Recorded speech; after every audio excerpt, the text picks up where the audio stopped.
बिस्मिल्लाहिर्रहमानिर्रहीम। सूरतुन निसा।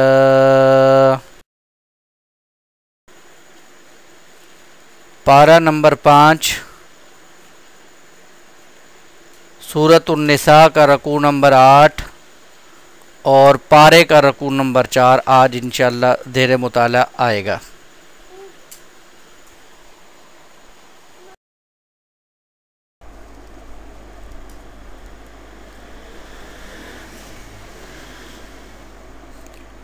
औज़ु बिल्लाहि मिनश शैतानिर रजीम। बिस्मिल्लाहिर रहमानिर रहीम। अलम तरा इलल लज़ीना ऊतू नसीबम मिनल किताबि युमिनून बिल जिब्ति वत्तागूत वयक़ूलून लिल्लज़ीना कफ़रू हाउलाई अहदा मिनल लज़ीना आमनू सबीला उलाइकल्लज़ीना लअनहुमुल्लाहु व मन यलअनिल्लाहु फलन तजिद लहू नसीरा। अम लहुम नसीबुम मिनल मुल्कि फ़इज़ा ला युअतूनन नास नकीरा। अम यहसुदूनन नास अला मा आताहुमुल्लाहु मिन फ़ज़लिहि फ़क़द आतैना आला इब्राहीमल किताब वल हिकमत व आतैनाहुम मुल्कन अज़ीमा। फ़मिनहुम मन आमन बिही व मिनहुम मन सद्द अन्हु वकफ़ा बिजहन्नम सईरा।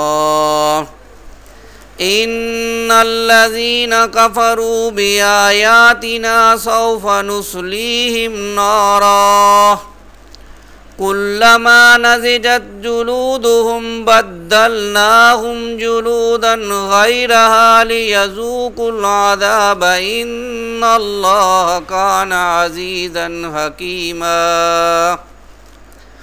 वल्लज़ीना आमनू व अमिलुस्सालिहाति सनुदखिलुहुम जन्नातिन तजरी मिन तहतिहल अन्हार खालिदीन फ़ीहा अबदा लहुम फ़ीहा अज़वाजुम मुतहहरतुन व नुदखिलुहुम ज़िल्लन ज़लीला। इन्नल्लाहा यअमुरुकुम अन तुअद्दुल अमानाति इला अहलिहा व इज़ा हकमतुम बैनन नासि अन तहकुमू बिल अद्ल इन्नल्लाहा निअम्मा यइज़ुकुम बिहि इन्नल्लाहा काना समीअन बसीरा। या अय्युहल्लज़ीना आमनू अतीउल्लाह व अतीउर रसूल व उलिल अम्रि मिनकुम फ़इन तनाज़अतुम फ़ी शैइन फ़रुद्दूहु इलल्लाहि वर रसूलि इन कुन्तुम तुअमिनून बिल्लाहि वल यौमिल आखिर ज़ालिका खैरुम व अहसनु तावीला। सदक़ल्लाहुल अज़ीम। रब्बि इश्रह ली सदरी व यस्सिर ली अमरी वहलुल उक़दतम मिन लिसानी यफ़क़हू क़ौली वजअल ली वज़ीरम मिन अहली आमीन या रब्बल आलमीन। जो रकू जिसका हम मुताला करेंगे और जिसकी अभी मैंने आपके सामने तिलावत की है, ये रकू आयात 51 ता आयात 59 तक मुश्तमिल है। और इस रकू का ओवरव्यू आयात का तज्ज़िया कुछ इस तरह है, यानी आज के रकू में हम क्या क्या पढ़ेंगे वो ये है। आयात 51 ता 52 में यहूद की तरफ से मुशरिकीन की हमायत, यानी यहूद मुसलमानों के दुश्मन थे और इस दुश्मनी की बुनियाद पर वो मुशरिकीन का साथ दिया करते थे, इसका तज़किरा है। आयात 53 ta 55 में अब यहूद की मुसलमानों से जो दुश्मनी है वो खुल कर अल्लाह ताला उसको बयान करेंगे। आयात 56 ta 57 इसमें जहन्नम की सख्ती का एक अक्स है। यानी जहन्नम के अंदर, वैसे तो कुरान मजीद में जा बजा जहन्नम की सख्तियों का तज़किरा है, तो इस मकाम पर जहन्नम की सख्ती का एक पहलू अल्लाह ताला ने बयान किया। आयात 58 ta 59 में इस्लाम के सियासी असूल अल्लाह ताला ने बयान कर दिए। यानी बात है कि इस्लाम इनफरादी ज़िंदगी के साथ साथ इज्तमाई ज़िंदगी के हवाले से भी हदायत और रहनुमाई देता है। तो उस हदायत और रहनुमाई के जो असूल हैं वो वदा फरमा दिए अल्लाह ताला ने, उनका तज़किरा इंशाअल्लाह आज हम पढ़ेंगे। हम लेकर हम आयात 51 और 52 से अपनी मुताले का आगाज़ करते हैं। अल्लाह ताला फरमाते हैं, अलम तरा इलल लज़ीना ऊतू नसीबम मिनल किताब, क्या तुमने नहीं देखा उनकी तरफ जिन्हें दिया गया था एक हिस्सा किताब में से, युमिनून बिल जिब्त व तागूत, वो ईमान लाते हैं बुतों पर और शैतान पर। तागूत का एक मानी यहाँ पर शैतान किया गया है, लेकिन हम पढ़ चुके हैं कि अल्लाह के अलावा किसी और की बंदगी करना, जिसको रब माना जाए, वो सब के सब तागूत हैं। और ये मुख्तलिफ़ शक्लों में हो सकते हैं। ये शैतान भी हो सकता है, ये नफ्स भी हो सकता है, ये मादर पिदर आज़ाद असम्बलियाँ भी हो सकती हैं जहाँ पर अल्लाह और अल्लाह के रसूल के अहकामात के ख़िलाफ़ कानून साजी होगी, वो भी तागूत है। तो असल में यहूद का मामला ये था, उनको असल में अल्लाह ने किताब दी थी और किताब उनके पास मौजूद थी, और किताब होने के बावजूद वो किताब वालों के साथ नहीं ताल्लुक़ रखते थे, बल्कि मुशरिकीन यानी जो बुतों को पूजते थे, जो अल्लाह के बागी थे, उनके साथ उनकी मोहब्बतें थे। तो बताया जा रहा है वो ईमान लाते हैं बुतों पर और शैतान पर। व यक़ूलून लिल्लज़ीना कफ़रू, और कहते हैं उन लोगों के लिए जिन्होंने कुफ्र किया, हाउलाई अहदा मिनल लज़ीना आमनू सबीला, ये लोग ज़्यादा हदायत पर हैं उनसे जो ईमान लाए रास्ते के एतबार से। ये असल में उनकी हठधर्मी थी कि मुशरिकीन से और वो लोग जो काफिर थे उनसे जब वो मिलते थे तो वो उस हठधर्मी की बुनियाद पर ये कहते थे कि ये लोग मुसलमानों से ज़्यादा बेहतर हैं। असल में तो ये हदायत पर हैं और मुसलमान हदायत पर नहीं हैं। ये बात वो मुसलमानों के उलाइकल्लज़ीना लअनहुमुल्लाह, ये वो लोग हैं जिन पर अल्लाह ने लानत फरमा दी। यानी इनकी इस रविश की बुनियाद पर अल्लाह ने उन पर लानत फरमा दी। व मन यलअनिल्लाह, और जिस पर अल्लाह लानत कर दे, फलन तजिद लहू नसीरा, तो हरगिज़ नहीं पाएंगे आप उसके लिए कोई मददगार। असल में होता यूँ था, क्योंकि मुसलमान जब हिजरत करके मदीने में तशरीफ़ लाए तो मदीने में यहूद आबाद थे। मक्के में तो सिर्फ मुशरिकीन थे और मुशरिकीन की मुखालफत थी मुसलमानों को, इसी बुनियाद पर हिजरत की उन्होंने। तो जहाँ पर तशरीफ़ लाए तो मुसलमानों के दिल में एक नरम गोशा इस हवाले से था कि ये लोग चलें, अम्बिया को तो मानते हैं, किताबों को मानते हैं, तो इनकी तरफ से हमें हमदर्दी होगी। लेकिन उन लोगों ने मुशरिकीन से भी ज़्यादा मुखालफत की मुसलमानों की, बल्कि जब कभी वो मुशरिकीन से मिलते थे तो उन्हें कहते थे कि असल में तो तुम लोग हदायत पर हो, तुम्हारे बुत हदायत पर हैं और ये मुसलमान जो है वो हदायत पर नहीं है। उनके इस कौल की बुनियाद पर अल्लाह ने फरमा दिया कि ये वो लोग हैं कि जिन पर अल्लाह ने लानत फरमा दी। और हम पिछले रकू में पढ़ चुके हैं, लानत से मुराद यह है कि अल्लाह ताला ने उनको अपनी रहमत से दूर कर दिया और फिर अल्लाह उनकी कोई मदद नहीं करेगा। और ये मामला हुआ फिर यहूद के साथ जो भी मामलात हुए इंशाअल्लाह उसका आगे तज़किरा आए। 53 था अब यहूद की मुसलमानों से जो दुश्मनी है उसको बयान किया जा रहा है। अम लहुम नसीबुम मिनल मुल्क, क्या उनका कोई हिस्सा है इक़्तिदार में, अल्लाह के साथ हुकूमत में। फ़ैज़ल ला युतून अन्नास नकीरा, अगर ऐसा कहीं होता, यानी उनका कहीं इक़्तिदार में या हुकूमत में कोई हिस्सा होता तो ये दूसरे लोगों को तिल के बराबर भी कोई शय देने को तैयार ना होते। यानी इतने कंजूस लोग हैं कि अगर इनके पास कोई चीज़ आ जाती है अल्लाह की तरफ से, इनके पास कोई हिस्सा होता तो ये किसी को कोई तिल बराबर भी चीज़ न देते। अम यक़्सुदून अन्नास अला मा आताहुमुल्लाहु मिन फ़ज़ली, क्या ये हसद कर रहे हैं लोगों से इस पर कि जो अल्लाह ने उनको अपने फ़ज़ल से अता कर दिया। यानी हसद क्या था? हसद ये था यहूद का कि वो कहते थे कि आखिरी नबी हमारे दरमियान होगा, यानी बनी इसराइल में से होगा। अल्लाह ताला ने वो नबी करीम सल्लल्लाहु अलैहि वसल्लम को जो है वो बनी इस्माइल में पैदा फरमा दिया। इस बुनियाद पर उन्होंने नबी करीम सल्लल्लाहु अलैहि वसल्लम और आपके मानने वालों से हसद करना शुरू कर दिया। और ये तो अल्लाह का फ़ज़ल था, अल्लाह जिसको देना चाहे। पहले ये फ़ज़ल नबूवत की सूरत में बनी इसराइल में रहा और अब अल्लाह ताला ने ये फ़ज़ल जो है वो बनी इस्माइल में शिफ्ट कर दिया। तो ये अल्लाह के मामला थे, इस पर उन्हें हसद करने की कोई ज़रूरत नहीं थी। लेकिन क्योंकि वो लोग दुनियादार बन गए थे, दुनिया उनकी ज़िंदगी में रच बस गई थी, किताबों को उन्होंने रद्दो बदल कर दिया था, तब्दील कर दिया था, इस बुनियाद पर अब उन्होंने मुसलमानों से हसद करना और अल्लाह के रसूल सल्लल्लाहु अलैहि वसल्लम से हसद करना शुरू कर दिया था। फ़क़द आतैना आला इब्राहीम अल किताब वल हिकमत व आतैनाहुम मुल्कन अज़ीमा। तो हमने आले इब्राहीम को किताब और हिकमत अता फरमाई और उन्हें बड़ी बड़ी हुकूमतें दी। और वाक़अतन अल्लाह ताला ने जो भी इब्राहीम अलैहिस्सलातु वस्सलाम को फ़जीलत दी कि आप देखें कि उनके दो बेटे थे, इसहाक़ अलैहिस्सलातु वस्सलाम और जो है वो इस्माईल अलैहिस्सलातु वस्सलाम। और इसहाक़ अलैहिस्सलातु वस्सलाम के आगे उनके बेटे थे याकूब अलैहिस्सलातु वस्सलाम और उनसे आगे फिर जो सारी नस्ल चली है उसको बनी इसराइल कहते हैं। और इस्माईल अलैहिस्सलातु वस्सलाम में जो नबी आए वो सिर्फ नबी करीम सल्लल्लाहु अलैहि वसल्लम। तो यानी इब्राहीम अलैहिस्सलातु वस्सलाम के बाद नबूवत सारी की सारी इब्राहीम अलैहिस्सलातु वस्सलाम की औलाद में रही, चाहे वो बनी इसराइल में रही चाहे वो बनी इस्माइल में आई। तो ये अल्लाह ताला ने और उनको उन्हीं अम्बिया में और उन्हीं उम्मतों में अल्लाह ताला ने किताबें भी भेजी और उधर रसूल भी भेजे और हिकमत की बातें समझाने के लिए वो आए और हिकमत और दानाई के वाले वैसे लोग भी अता किए और रसूलों के पास हिकमत और दानाई हुआ की करती थी।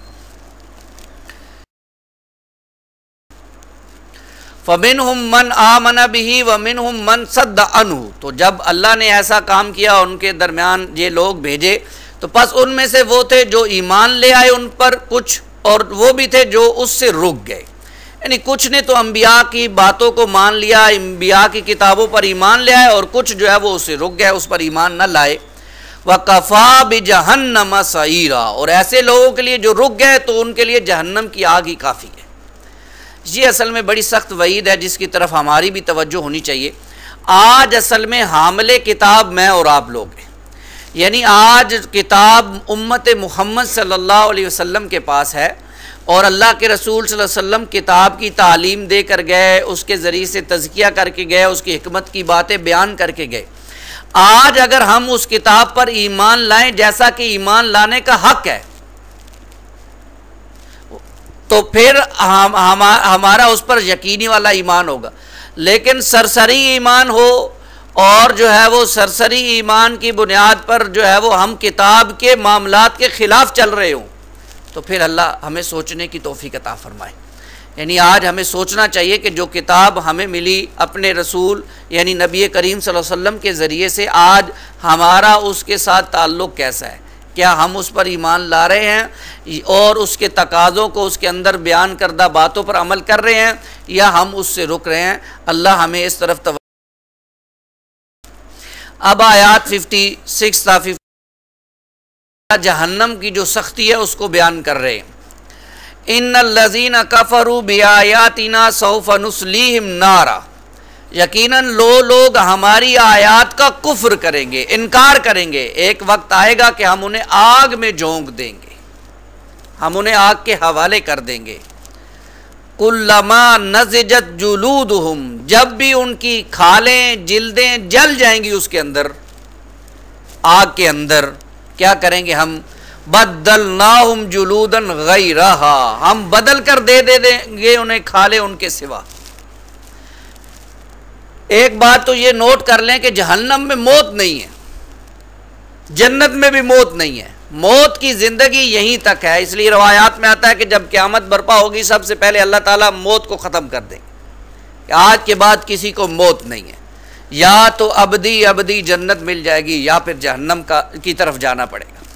तो उसके अंदर वो लोग जो हमारी आयात का कुफ्र करेंगे, अल्लाह की आयात यानी कुरान मजीद, चाहे ये यहूद ने किया, उनके पास तौरात और इंजील थी, उसका उन्होंने इनकार किया, चाहे आज वो मुसलमान हैं जो कुरान की आयात का इनकार कर रहे हैं, तो हम क्या करेंगे, उनको आग में झोंक देंगे। और उस आग के अंदर क्या होगा कि जब उनकी खालें जल जाएंगी तो हम उन खालों को मज़ीद खालों से बदल देंगे। ये भी आप नोट कर लीजिए कि बहुत बड़ी हकीकत है, जिसे आज मेडिकल साइंस ने दरियाफ्त किया कि दर्द का एहसास इंसान की खाल ही में होता है। इसके नीचे जो गोश्त है या जिस्म के जो हिस्से हैं वहाँ दर्द का एहसास है ही नहीं। किसी को चुटकी काटी जाए या कोई कांटा चुभ जाए या कोई चोट लगे तो वो क्या होता है, दर्द का सारा एहसास इस जिल्द के अंदर ही होता है। ये जिल्द है जो अल्लाह ने इंसान को दी है, जिसके अंदर एहसास होता है। इसलिए आप अंदाज़ा कीजिए कि इस के बारे में जब सहाबा ये पढ़ते थे तो सहाबा किराम इसकी तफसीर कैसे फरमाया करते थे। सैयदना मुआज़ रज़ी अल्लाह तआला अन्हु वो फरमाते हैं, कुल्लमा नज़िदत जुलूदुहुम बद्दलनाहुम की तफसीर में कि जब इनकी खाल जल जाएगी तो उसको तब्दील किया जाएगा। और ये तब्दीली का काम ऐसे नहीं होगा कि महीने 10 दिन लग जाएंगे, नहीं, ये तब्दीली का काम इतनी सुर्रत से होगा, इतनी जल्दी से होगा कि एक साथ में 100 मरतबा खाल तब्दील की जाएगी। तो इससे आप अंदाज़ा लगा सकते हैं कि जहन्नम में कितनी मरतबा खाल जलेगी, एक साथ में कितनी मरतबा जलेगी और कितनी मरतबा दोबारा मिलेगी। अल्लाह हमारी हिफाजत फरमाए। और सैयदना हसन बसरी रहमहुल्लाह फरमाते हैं कि आग एक दिन में 70 मरतबा उनको खाएगी। जब उनको खा चुकेगी तो उन लोगों से कहा जाएगा कि तुम फिर पहली हालत में वापस चले जाओ। बस वो पहली हालत में वापस लौट जाएंगे, फिर दोबारा खाल जलेगी, फिर होगी। देखें आज हम दुनिया में इस तरह मगन हो गए, अल्लाह की आयात की तरफ कोई तवज्जो नहीं रही। कितनी सख्त वईद है, अल्लाह हमारी हिफाजत फरमाए। गो आज हम अल्लाह की आयात का कुफ्र नहीं करते, अल्हम्दुलिल्लाह, इसमें कोई शक नहीं है, हम मुसलमान हैं, मानते हैं, लेकिन अमली कुफ्र तो हो रहा है ना जी। अमल नहीं हो रहा कुरान मजीद के ऊपर तो कुफ्र है। एक है हकीकी कुफ्र कि मानना ही नहीं, एक है अमली कुफ्र कि उसको ज़बान से तो मान लेकर लेकिन उसकी हदायत पर अमल ना करना। आज मुझे अल्लाह और आपको अल्लाह सोचने की तौफीक अता फरमाए कि क्या हम कुरान की अमली हदायत पर अमल कर रहे हैं? क्या कुरान मेरी और आपकी ज़िंदगियों में है? अल्लाह की आयत, अल्लाह की ये कुरान मजीद की सूरत में मेरे और आपके पास मौजूद है, उसके साथ हमारा क्या ताल्लुक़ है? अल्लाह हमें सोचने की तौफीक अता फरमाए। अल्लाहुम्मा अजिरना मिनन नार, ए अल्लाह हमें जहन्नम की आग से महफूज फरमा। लियज़ूकुल आज़ाब, जब उनकी जिल्दें बदली जाएंगी तो उन्हें साथ कहा जाएगा, क्यों ये बदली जा रही हैं? ताकि वो चखते रहें आज़ाब का मज़ा, उनको आज़ाब मिले। इन्नल्लाह काना अज़ीज़न हकीमा, बेशक अल्लाह ज़बरदस्त है, कमाल हिकमत वाला है। वल्लज़ीना आमनू व आमिलुस सालिहात, कुरान का बैलेंस देखें। कुरान ने जहाँ जहन्नम की बात की, उन लोगों की बात की जो मानने वाले नहीं हैं, उसके फ़ौरन बाद मानने वालों की बात की। न मानने वालों को सज़ा का तज़किरा किया, मानने वालों के अजर का तज़किरा कर दिया। वल्लज़ीना आमनू व आमिलुस सालिहात, और वो लोग जो ईमान लाए और उन्होंने साले आमाल किए, नेक आमाल किए। सिर्फ ईमान देखें, ईमान अगर होगा तो उसके साथ नेक आमाल भी होंगे। ईमान अगर होगा तो इंसान को मस्जिद में भी लेकर जाएगा, ईमान होगा तो रोज़ा भी रखेगा, ईमान होगा तो दावत व तबलीग का काम भी करेगा। ईमान है असल में, इसके बाद अमल साले ज़रूरी है, ये लाजिम है। जैसे कहीं पर आग जल रही हो तो वहाँ हरारत लाजमी होगी, गर्माइश होगी, कहीं बर्फ़ पड़ी होगी वहाँ ठंडक होगी। तो जहाँ ईमान होगा वहाँ उससे आमाल साले, नेक आमाल, खैर के आमाल लाजमन बरामद होंगे। तो ऐसे लोग जो ईमान लाएंगे और अच्छे आमाल करेंगे, सनुदखिलहुम जन्नातिन तजरी मिन तहतिहा अल-अनहार, हम अनकरीब उनको दाखिल करेंगे ऐसी जन्नात, ऐसे बागात में जिनके नीचे नहरें बहती होंगी। अल्लाह हमें इन लोगों में शामिल फरमाए। नहरें बहती होंगी और क्या, खालिदीन फीहा अबदा, वो उसमें हमेशा हमेश रहेंगे, उस जन्नत में हमेशा हमेश रहेंगे, जिसके बारे में अल्लाह के रसूल ने फरमाया सल्लल्लाहु अलैहि वसल्लम, बुखारी शरीफ की रवायत है, जन्नत की नेमतों को न किसी आँख ने देखा, न किसी कान ने उसके बारे में सुना, न किसी के दिल में उसका ख्याल पैदा हुआ। ऐसी ऐसी नेमतें अल्लाह ने वहाँ पर जन्नत में तैयार कर रखी। आज अगर ईमान वाली ज़िंदगी बसर करेंगे, आज अगर नेक आमाल कर लेंगे मेरे भाई, दुनिया की ज़िंदगी तो आर्जी ज़िंदगी है, थोड़ी सी ज़िंदगी है, तो ये थोड़ी सी ज़िंदगी हमें कीमती बना लेंगे तो इंशाअल्लाह आखिरत में फिर हमेशा हमेशा की ज़िंदगी सुकून वाली ज़िंदगी हो जाएगी। और आज इस दुनिया की ज़िंदगी को अच्छा बनाने की फ़िक्र में लगे रहेंगे, अयाशियों में और इस चीज़ों में लगे रहेंगे, तो अल्लाह ना करे इस बुनियाद पर हमारी आखिरत ख़राब हो जाए, तो ऐन मुमकिन है वहाँ पर हमारा मामला ख़राब हो जाए। तो इस तरफ तवज्जो की ज़रूरत है। जन्नत देखें, ये जन्नत अल्लाह ताला ने इसको कांटों से भर दिया है, मुश्किलात से भर दिया है, उसके लिए मेहनत करनी पड़ेगी। जन्नत में जाना हम सब चाहते हैं, यह हमारी ख्वाहिश है, लेकिन उस ख्वाहिश को पूरा करने के लिए कुछ आमाल करने पड़ेंगे, कुछ मेहनत करनी पड़ेगी। मेरे इन्हीं पत्थरों पे चल के आ सको तो आओ, मेरे घर के रास्ते में कोई क्या किशा नहीं है।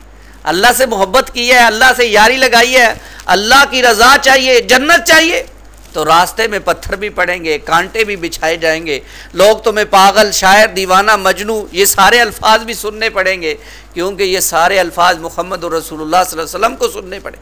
तो आज भी अगर ईमान और अमल साले होगा तो ये तकलीफ़ें भी आएंगी, लेकिन ये दुनिया की तकलीफ़ें आर्जी तकलीफ़ें हैं, वहाँ जाकर सारी तकलीफ़ें ख़त्म हो जाएंगी, हमेशा हमेशा की जन्नत मिल जाएगी और उसमें हमेशा हमेशा रहना होगा। अल्लाह मुझे और आपको उस जन्नत की तरफ जो है वो दौड़ने की और उसको हासिल करने की।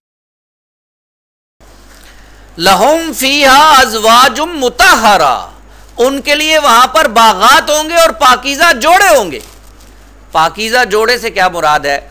अगर मर्द नेक है तो वहाँ उसको नेक बीवी अता की जाएगी, अगर बीवी उसकी अपनी भी नेक है तो वहाँ पर वही जोड़ा बरकरार रखा जाएगा जो दुनिया में बरकरार था। और बिलफर्ज अगर मर्द नेक था, बीवी नेक नहीं है, तो मर्द को वहाँ उसके मुतबादिल नेक बीवी दी जाएगी, और बीवी नेक थी, मर्द नेक नहीं था, तो बीवी को वहाँ पर मुतबादिल जोज मिलेगा, यानी उसका खामन मिलेगा जो नेक होगा। ये पाकीज़ा जोड़े वहाँ पर अल्लाह ताला जन्नत में अनायत फरमा देंगे। पाकीज़ा इस एतबार से कि वहाँ पर ना कोई पाखाना होगा, ना कोई जो है वो और कोई ये जो दुनिया में आवारिज हैं ये नहीं होंगे इंसान के साथ, वहाँ पाकीज़ा ज़िंदगी होगी। वनुदखिलुहुम ज़िल्लन ज़लीला, और हम दाखिल करेंगे उन्हें घनी छाँव में, जन्नत के दरख्त और उनकी छाँव जिनके अंदर अल्लाह ताला दाखिल फरमाएंगे। बुखारी और मुस्लिम की रवायत है, सैयदना अबू हुरैरा फरमाते हैं, नबी करीम सल्लल्लाहु अलैहि वसल्लम फरमाया करते थे कि जन्नत में एक ऐसा दरख्त है जिसके साए को एक सवार 100 साल में भी तय नहीं कर सकेगा। ऐसे साए वाली जगह पे अल्लाह मुझे और आपको दाखिल करेंगे, अगर शर्त क्या है? आमनू आमिलुस सालिहात, ईमान लाएंगे यकीन वाला और उसके मुताबिक नेक आमाल होंगे तो फिर जन्नत में जाएंगे। अल्लाह ताला मुझे और आपको इसकी कोशिश करने की तौफीक अता फरमाए, और जन्नत को सामने रख कर अल्लाह हमें जो है वो जन्नत की मेहनत करने की तौफीक अता फरमाए। सहाबा कराम जन्नत और जहन्नम को अपनी आंखों से देखा करते थे। एक हदीस के अल्फाज में बारहा आपको सुना चुका हूँ कि सैयदना आयशा बैठी, अल्लाह के रसूल सल्लल्लाहु अलैहि वसल्लम के साथ बैठी, घर में बैठी हुई हैं, अचानक रोना शुरू कर दिया। या रसूल अल्लाह, अल्लाह के रसूल ने पूछा, आयशा क्यों रोती हो? या रसूल अल्लाह सल्लल्लाहु अलैहि वसल्लम, जहन्नम याद आ गई, रोना शुरू कर दिया। जहन्नम याद आ गई, रोना शुरू कर दिया। सहाबा कराम आया करते थे, या रसूल अल्लाह कोई ऐसा अमल बताएं जिससे मैं जन्नत में चला जाऊं, मेरी निजात हो जाए। अल्लाह के रसूल से सवाल क्या पूछते थे? या रसूल अल्लाह कोई ऐसा अमल बता दें, कोई ऐसा काम बता दें जिससे मैं जन्नत में चला जाऊं। ये सहाबा के सवाल हुआ करते। अल्लाह के रसूल कभी कहते किसी सहाबी से, मांगो क्या मांगते हो? या रसूल अल्लाह जन्नत में आपका साथ मांगता हूं। ये दुआएं हुआ करती थी, ये मांगने हुआ करते थे। आज हमारी दुआएं बदल गई, आज हमारा स्टाइल बदल गए इबादत के।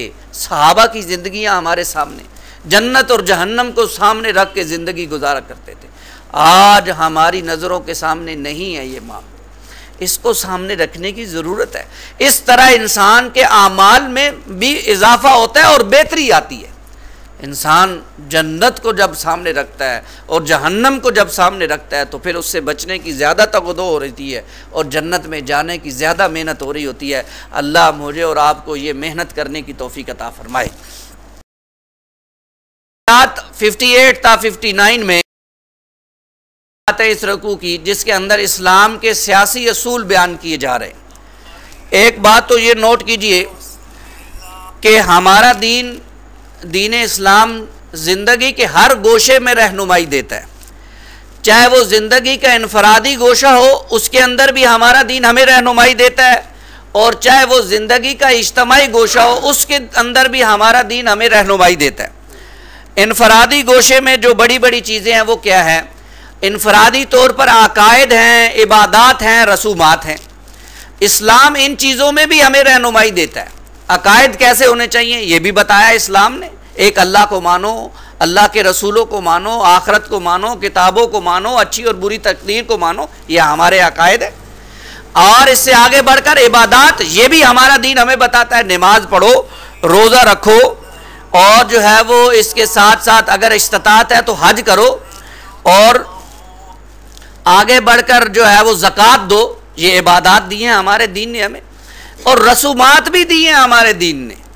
यानी बड़ी बड़ी रसूमात क्या हो सकती हैं? बच्चा पैदा होता है तो कैसे उसको सेलिब्रेट किया जाए, तो उसके लिए रसूमात दे दी कि बच्चे के कान में आज़ान दी जाए, तकबीर पढ़ी जाए, अकीका किया जाए उसका, ये रसूमात है। बड़ा हो गया, निकाह करना है तो निकाह की रस्म है, मस्जिद में किया जाए, वलीमा किया जाए, ये रसूमात है। इस तरह फोत हो गया तो अब उसको जनाजा पढ़ा जाए, उसको दफनाया जाए, ये रसूमात है। तो इस्लाम इनफरादी ज़िंदगी में नमाज, रोज़े, हज, ज़कात में भी हमें हदायत देता है। और इज्तमाई ज़िंदगी यानी मुआशरती निज़ाम कैसा होना चाहिए, मुआशी निज़ाम कैसा होना चाहिए, सियासी निज़ाम कैसा होना चाहिए, उसके हवाले से भी हमें हदायत देता है। तो इस मकाम पर यानी जो अब हम पढ़ने लगे हैं, इस्लाम हमें सियासी निज़ाम के हवाले से कुछ असूल बता रहा है कि इस्लाम का सियासी निज़ाम इन असूलों पर वज़ा होगा। इन्नल्लाह यअमुरुकुम अन तुअद्दुल अमानाति इला अहलिहा, बेशक अल्लाह हुक्म देता है तुम्हें कि सुपुर्द करो अमानतें उनके हकदारों को। पहली हदायत सियासी निज़ाम से मुतल्लिक ये दी जा रही है कि अमीरुल मोमिनीन या सरबराह रियासत का इंतखाब अहलियत की बुनियाद पर हो, नाअहल लोगों को ये सुपुर्द ना की जाए अमानत। ज़ाहिरी बात है, ये बहुत बड़ी जिम्मेदारी है रियासत को चलाना, और ये अल्लाह की तरफ से उसके पास अमानत है ये ओहदा। अब ये किसी नाअहल शख्स को दे देंगे तो वो फिर कुछ और ही चीज़ बना देगा उसकी, तो उसका क्या है, किसी अहल शख्स का इंतखाब किया जाए और इस बात को पेश नज़र रखा जाए कि रियासत में तमाम मनासिब एक इज्तमाई अमानत हैं और वो अहल अफराद के हवाले किए जाएं। अवाम खिलाफत के मनसब के लिए अहल फ़र्द के हक़ में राय दें, और खलीफा जब खलीफा बन जाए तो अपने माताइद मनासिब पर अहल अफराद का तकर्रुर करे। ये नहीं है क्योंकि अब ये मेरे जेल में मेरा साथी रहा है, सबसे ज़्यादा इसने ज़्यादा जो है वो करप्शन की हुई है, इसलिए अब क्योंकि जेल में भी इकट्ठे रहे हैं अब इसको कोई वज़ीर बना दो। ये नहीं होगा। इस्लाम ने असूल दे दिए, अहल लोग जिनके अंदर ये सलाहियत है उनके हवाले किया जाए। जब नाअहल लोगों के आएगी तो ऐसा ही होगा जैसा अब हम देख रहे हैं। अब नाअहल लोग बैठे हैं ना, नाअहल लोगों के पास जिम्मेदारियां चली गई तो अब वो अपनी मनमानियां कर रहे हैं, गबन भी हो रहा है, धोखा भी हो रहा है, फराड भी हो रहा है, ये मामला है। जबकि इस्लाम कहता है अहल लोग ऊपर आएंगे। वइज़ा हकमतुम बैनन नास अन तहकुमू बिल अदल, और जब लोगों के दरमियान फैसला करो तो अदल के साथ फैसला करो। ये अब दूसरी हदायत अदलिया के इस्तेहकाम के बारे में कि वहाँ बिला इम्तियाज हर एक को अदलो इंसाफ मुयस्सर आए। यानी ये ना हो कि अब ये क्योंकि रिश्तेदार हैं, ये सदर साहब हैं इसलिए इनको इस्तिस्ना है, अदालत में ही ना आए। नहीं, अगर सदर साहब या खलीफा वक्त के खिलाफ भी अगर कोई शख्स जाएगा तो अदालत उसको बुलाएगी अदालत में। और ये हुआ है हमारी हिस्ट्री में, इस्लाम में ये हुआ है कि सैयदना अली को बुलाया गया है अदालत में। उनके खिलाफ जब केस आया तो काजी ने बुलाया कि आ जाएं भाई अदालत में, आपके खिलाफ आ गई है बात, कोई इस्तिस्ना नहीं था उन्हें तो, और फैसला भी अदल के मुताबिक हुआ।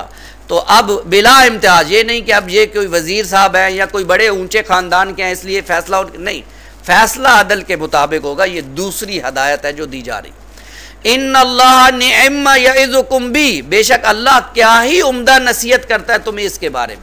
यानी कैसा बेहतरीन असूल बता दी अल्लाह ने कि अमानतें, और सबसे बड़ी अमानत जो है वो मनसब है खिलाफत का, उसको अहल अफराद के हाथों में दो, और वो खलीफा उसके नीचे जो उसके मातहत हो वो भी अहल अफराद हो।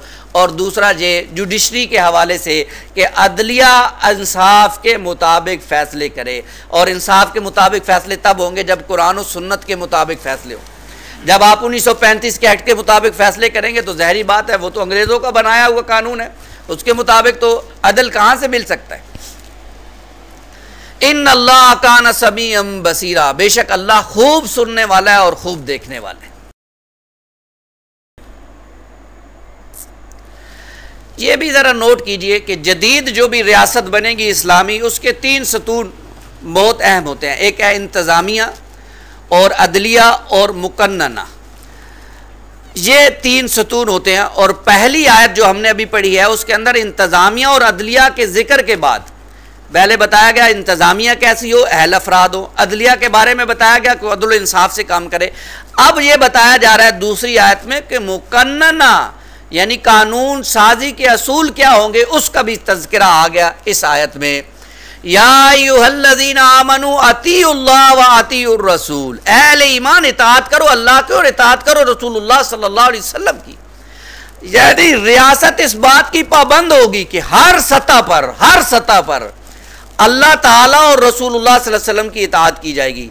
यानी कोई कानून अल्लाह और उसके रसूल की मंशा के खिलाफ नहीं बनाया जाएगा। किसी जगह पर कोई कानून साजी ऐसी नहीं होगी जो अल्लाह या अल्लाह के रसूल सल्लल्लाहु अलैहि वसल्लम के अहकामात से टकराता हो। ऐसी कानून साजी रियासत को इसका इख्तियार नहीं होगा, पार्लियामेंट को इसका इख्तियार नहीं होगा। वो हकूक़ निस्वा बिल के नाम पर जो कि बिल्कुल वाज़े अल्लाह और अल्लाह के रसूल की मुखालफत पर मबनी हो, नहीं बना सकेगी इस्लामी रियासत। इस्लामी रियासत में कानून साजी अल्लाह और अल्लाह के रसूल के इताअत के अंदर होगी, उससे बाहर नहीं निकल सकती। जबकि आज हम देखते हैं, हमारी जो पाकिस्तान की बात कर रहा हूँ, हमारी असम्बली से कानून पास हुआ हकूक़ निस्वा के नाम से, जिसको तमाम मकातब फ़िक्र के उलमा ने कहा कि यह खिलाफ सुन्नत है, खिलाफ शरअ है, लेकिन कानून बन गया। क्यों बन गया? ऊपर नाअहल लोग बैठे हुए, उनको दीन का इल्म ही नहीं है, उन्हें पता ही नहीं है कि क्या है। उनको तो बेचारों को सूरह इखलास पढ़नी नहीं आती सही तरीके से। वो कानून साजी वो लोग कर रहे हैं जिनको सूरह इखलास नहीं पढ़नी आती। हमने ऐसे लोगों को अहल बनाकर बना दिया है, भेज दिया है पार्लियामेंट में कि वो जाकर कानून साजी करें। तो गलती हमारी भी है मेरे भाई किसी हद तक कि हमने ऐसे नाअहल लोगों को चुना और आगे भेजा। तो हमें भी अपने एंड से सोचना चाहिए कि हम कैसे लोगों को, ऐसे लोगों को जो जिनको दीन की अलिफ बा ता तक नहीं मालूम होती, ऐसे लोगों को हम पार्लियामेंट में भेज देते हैं अपना कीमती वोट देकर, अपना राय हक दही देकर। अल्लाह हमें सोचने की तौफीक अता फरमाए। तो रियासत को इस बात की इजाज़त नहीं होगी। और मज़े की बात देखें कि हमारे आइन में, यानी पाकिस्तान का जो आइन है, उसके अंदर असूली तौर पर यह बात तस्लीम की गई है कि कोई कानून साजी नहीं होगी कुरान और सुन्नत के खिलाफ। लेकिन इस कानून, इस शिक को ऊपर अमल नहीं हो रहा, आइन की शिक के ऊपर अमल ही नहीं हो रहा। आज इस शिक को अगर बाकी शिकों पर हावी कर दिया जाए तो हमारा आइन सारा का सारा इस्लामी हो जाएगा। यानी आज पार्लियामेंट ये तय कर ले कि कोई कानून साजी नहीं करेंगे हम अल्लाह और अल्लाह के रसूल के तरीक़ों के खिलाफ, तो आज कोई शख्स भी नहीं वहाँ पर उसको गैर इस्लामी कहेगा। इस्लाम तो यही कहता है कि अल्लाह और अल्लाह के रसूल के दायरे के अंदर कानून साजी करो। तो ये बात तस्लीम की गई है, लेकिन क्योंकि इसके ऊपर अमल नहीं हो रहा, इसलिए ये भी आम आइन की शिकों की तरह एक शिक है। होना तो ये चाहिए कि ये तमाम शिकों पर हावी हो ये शिक। इस वक्त इसलिए हमारा दस्तूर यानी हमारा आइन मुनाफकत का पलंदा है, इस बुनियाद पर कि हमने ये बीच में एक नज़रियाती शिक तो डाल दी, लेकिन उसके ऊपर अमल नहीं हो रहा। तो ये एक मुनाफकत का पलंदा है जो इस वक्त मौजूद है। इस आयत की रूह से अल्लाह के अहकाम और अल्लाह के रसूल सल्लल्लाहु अलैहि वसल्लम के अहकाम कानून साजी के दो मुस्तकिल ज़राए हैं। कानून साजी करनी है, अल्लाह के अहकामात और अल्लाह के रसूल सल्लल्लाहु अलैहि वसल्लम के अहकामात हमारे सामने रहने चाहिए, और उन अहकामात से बाहर निकलना इसकी अल्लाह की तरफ से इजाज़त नहीं है। तो फरमाया जा रहा है अल्लाह और अल्लाह के रसूल सल्लल्लाहु अलैहि वसल्लम की इताअत करो, व उलिल अम्रि मिनकुम, और उनकी जो तुम्हारे ऊपर साहिब इख्तियार हैं तुम में से, उनकी भी तुम जो है वो इताअत करो। यहाँ ज़रा देखिए बड़ा ही अजीब असलूब है कुरान मजीद का कि 3 हस्तियों का इताअत का हुक्म दिया जा रहा है, अल्लाह की, रसूल की, उलुल अम्र की, लेकिन पहले 2 के साथ अतीउ का लफ्ज़ आया, या अय्युहल्लज़ीना आमनू अतीउल्लाह व अतीउर रसूल, जबकि आगे सिर्फ व उलिल अम्र मिनकुम आया, अतीउ का लफ्ज़ नहीं आया। इससे जो उलुल अम्र हैं उनका स्टेटस मुतय्यन हो जाता है। कैसे? वो स्टेटस ऐसे मुतय्यन हो जाता है कि उलुल अम्र की इताअत सिर्फ इस सूरत में है कि ये अल्लाह ताला और रसूलुल्लाह सल्लल्लाहु अलैहि वसल्लम की इताअत के ताबे हो। अमीर की या खलीफा की बात तब मानी जाएगी कि जब वो अल्लाह और अल्लाह के रसूल की इताअत के नीचे होगी। अमीर कहना शुरू कर दे जी तुसी शराब पीना शुरू कर दो, अब अमीर की बात नहीं मानी जाएगी, वो अल्लाह और अल्लाह के रसूल की इताअत के नतीजे होगी। क्यों कि इरशाद नबवी है सल्लल्लाहु अलैहि वसल्लम, अबू दाऊद की रवायत है, ला ताअता लिमखलूकिन फी मासियतिल खालिक, अताअत नहीं की जाएगी मखलूक की खालिक की नाफरमानी में। ऐसी कोई बात नहीं मानी जाएगी जिससे अल्लाह की नाफरमानी होती हो, उस पर किसी इंसान की बात नहीं मानी जाएगी। हाँ, अल्लाह की फरमाबरदारी, अल्लाह के रसूल की फरमाबरदारी के दायरे के अंदर उलुल अम्र की बात मानी जाएगी, जो भी हाकिम या अमीर बनाए जाएंगे उनकी बात मानी जाएगी। और इससे ये बात भी वाज़ेह होती है उलुल अम्र मिनकुम से कि उलुल अम्र का मुसलमानों में से होना लाजिम है। मिनकुम आ गया ना, गैर मुस्लिम की हुकूमत को ज़हनन तस्लीम करना अल्लाह से बगावत है। ये बात भी है कि गैर मुस्लिम को मानना, उनके कवानीन की पासदारी करना, ये तो बिल्कुल अल्लाह की बगावत है, सरासर बगावत। तो ये वाज़े तौर पर है कि मुसलमान होना चाहिए जो भी खलीफा है या अमीर है। फ़इन तनाज़अतुम फ़ी शैइन, बस अगर तुम झगड़ पड़ो किसी मामले में, फ़रुद्दूहु इलल्लाहि व रसूली, तो लौटा दो उसे अल्लाह और रसूल की तरफ। यानी तुम्हारा अपने उलुल अम्र के साथ झगड़ा हो गया किसी बात पे, तो अब क्या करना है, कहाँ जाएं? अब जाएंगे क्या, अब वो मामला लौटाया जाएगा अल्लाह और अल्लाह के रसूल की तरफ। यानी किसी बात में तनाज़ा हो गया, और अब ये तय कौन करेगा कि ये अल्लाह और अल्लाह के रसूल, ये अदालत तय करेगी, जहाँ पर काजी बैठे होंगे जो दीन का इल्म रखते होंगे, कुरान का इल्म रखते होंगे, अहादीस का इल्म रखते होंगे, उनके पास लुटाया जाएगा और वो बताएंगे कि इस तनाज़े का अल्लाह और अल्लाह के रसूल की मंशा के मुताबिक हल क्या है। ये असल बात है, बहुत प्यारी तालीम है कि, और इस हवाले से आज हमारे जब झगड़े होते हैं तो क्या हम उसको अल्लाह और अल्लाह के रसूल की तरफ लौटाते हैं, उनके अहकामात से अपने झगड़ों को हल करने की कोशिश करते हैं। इन कुंतुम तुमिनून बिल्लाहि वल यौमिल आखिर, अगर तुम ईमान रखते हो अल्लाह पर और आखिरत के दिन पर, तो तुम अपने झगड़ों को अल्लाह और अल्लाह के रसूल की तरफ लौटाओ। ज़ालिका खैरुम व अहसनु तावीला, ये बहुत बेहतर है और उम्दा है अंजाम के लिहाज से। यानी अगर झगड़ा हो जाए तो तनाज़ा हो जाए, जहाँ इंसान रहते हैं वहाँ तनाज़ात होते हैं, कोई बड़ी बात नहीं है, लेकिन उस तनाज़े का हल क्या होगा, अब उस तनाज़े का हल शरीयत की रोशनी में देखा जाएगा कि इसका हल क्या है। और ये बहुत उम्दा बात है कि इंसान शरीयत से उसका हल तलाश करे, और इंजाम के एतबार से यानी आखिरत में फिर उस पर अल्लाह की तरफ से अजर भी है कि जो इंसान शरीयत के मुताबिक अमल करेगा। अल्लाह ताला मुझे और आपको मज़कूरा बाला असूलों की पैरवी करने की तौफ़ीक़ अता फ़रमाए। क्यों कि इन असूलों की पैरवी करना ईमान का लाज़मी तकाज़ा है। तो अल्लाह से दुआ है कि अल्लाह ताला हमें इन असूलों के ऊपर अमल पैरा होने की तौफ़ीक़ अता फ़रमाए। और आज जो हमारा सियासी निज़ाम है, सोचने की अल्लाह हमें तौफ़ीक़ अता फ़रमाए कि क्या ये आज हमारा सियासी निज़ाम ये इन असूलों पर मबनी है? नहीं है। हर आम इंसान से भी पूछेंगे तो वो कहकर नहीं है। तो फिर क्या करना चाहिए? फिर करना ये चाहिए कि इन असूलों पर एक ऐसा सियासी निज़ाम बनाने की कोशिश करनी चाहिए, मेहनत करनी चाहिए, ताकि अल्लाह की ज़मीन पर अल्लाह का निज़ाम कायम हो जाए और उसके अंदर सियासी निज़ाम भी अल्लाह की मर्ज़ी के मुताबिक हो, मुआशी निज़ाम भी अल्लाह और अल्लाह के रसूल की मर्ज़ी के मुताबिक हो, और मुआशरती निज़ाम भी अल्लाह और अल्लाह के रसूल की मर्ज़ी के मुताबिक हो। तो फिर एक बंदा मोमिन की ज़िंदगी कैसे गुजरेगी और क्या क्या उसको हकूक़ मिलेंगे, ये तो फिर पता चलेगा जब वो निज़ाम आएगा।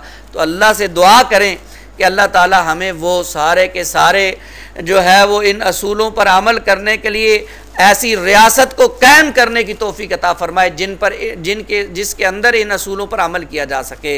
अल्लाह ताला आप लोगों का आना।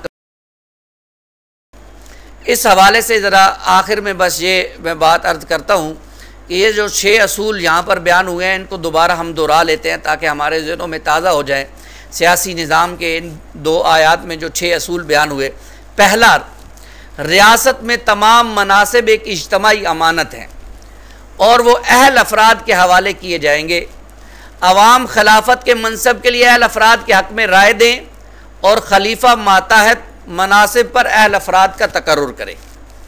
दूसरा, किसी भी मनसब पर फायज फ़र्द फ़ैसले अदल के साथ करे।